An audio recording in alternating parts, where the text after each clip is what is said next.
Он смеялся, когда ему было неловко, люди смеялись над ним. Однажды на напряженной презентации он снова рассмеялся, но на этот раз комната расслабилась. Люди слушали. Этот смех стал его силой. Спустя годы Этан стал публичным спикером. Он не изменил себя, он использовал это. Он делился своей историей, и каждый смех стал мостом к пониманию. Этан знал, что не надо прятать свои чувства, и именно это сделало его особенным.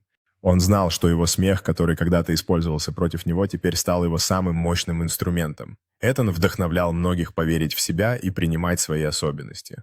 Этан стал наставником для многих, показывая им, что их смех и уникальность – это то, что может изменить мир. Его путешествие стало вдохновением, и он больше не чувствовал себя одиноким.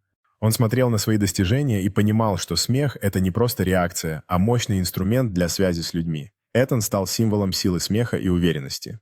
Каждая история, каждый смех собирали людей вместе, и Этан знал, что его путь к принятию себя стал подарком для многих. Он продолжал вдохновлять, напоминая всем, что смех – это сила.